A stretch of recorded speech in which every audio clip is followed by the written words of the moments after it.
আজকে আমরা পড়ছি যে জেনারেল নার্ভাস সিস্টেম বা কেন্দ্রীয় স্নায়ুতন্ত্র। কেন্দ্রীয় স্নায়ুতন্ত্রের মধ্যে আছে মস্তিষ্ক নির্দেশ নিয়ন্ত্রণ তন্ত্র। এটি ঐচ্ছিক চরণ এবং দেহের ভারসাম্য রক্ষায় গুরুত্বপূর্ণ অনৈচ্ছিক অঙ্গসমূহে কাজ করে।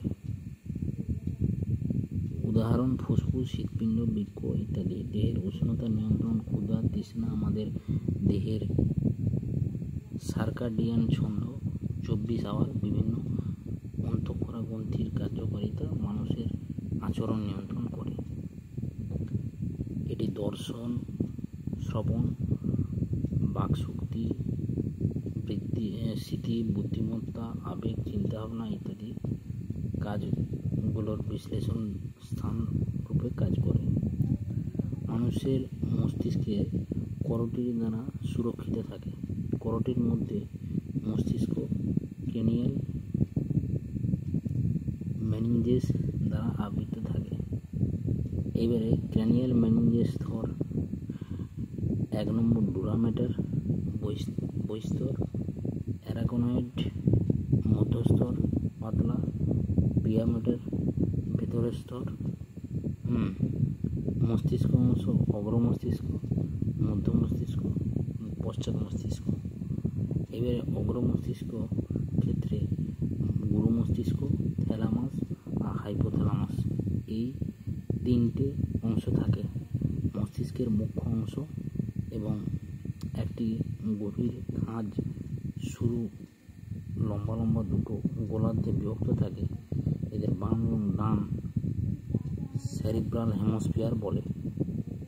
গোলার্ধ দুটি কর্পাস ক্যালোসাম নামক স্নায়ুযোজক দ্বারা যুক্ত থাকে। তারপরে কি বলছে যে সেরিব্রাল হেমোস্ফিয়ার যে কোষস্তর আবৃত করে রাখে তাকে সেরিব্রাল কর্টেক্স বলে, যার সুস্পষ্ট ভাঁজ গঠন করে। ধূসর বর্ণের হওয়ায় সেরিব্রাল কর্টেক্সটিকে ধূসর বস্তু বলা হয়।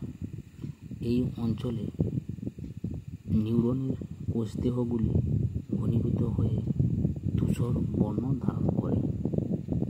সেরিব্রাল কর্টেক্স চেষ্টীয় অঞ্চল, সংজ্ঞাবহ অঞ্চল এবং চেষ্টীয় ও সংজ্ঞাবহ কোনোটিও নয় এমন কিছু বৃহৎ অঞ্চল সমন্বয় হয়।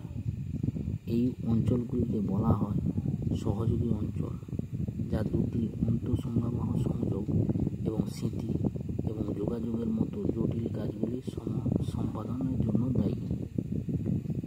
স্নায়ুপথে গঠনকারী তন্তুসমূহ মায়োলিন শিট দ্বারা আবৃত থাকে।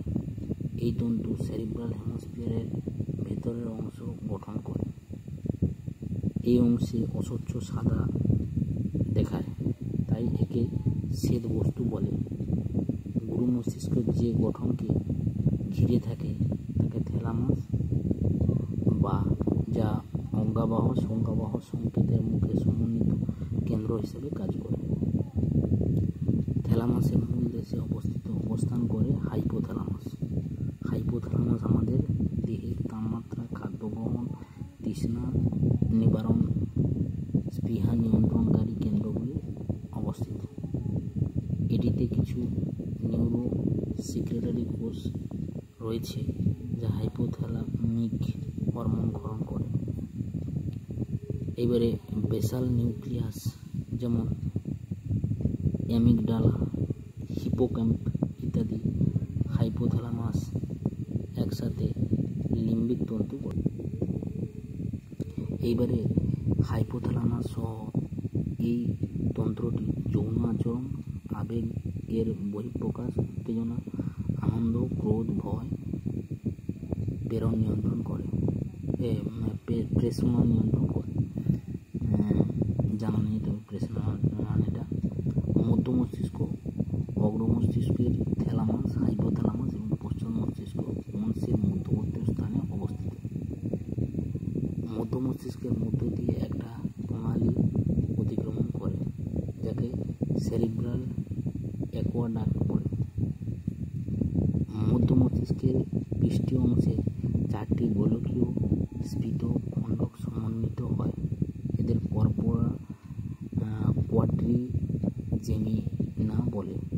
পশ্চাৎ মস্তিষ্ক, পন্স, লঘু মস্তিষ্ক, মেডুলা।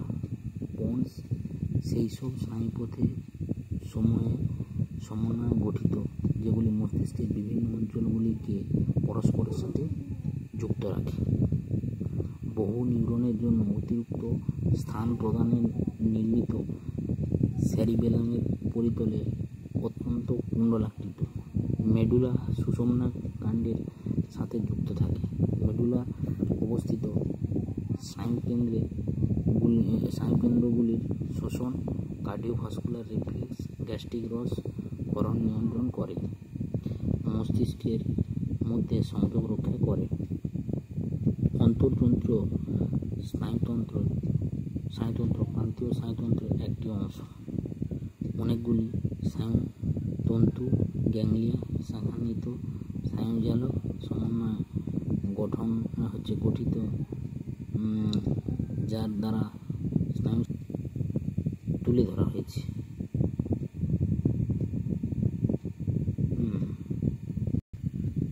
মানুষের মস্তিষ্কের এই যে লম্বচ্ছেদ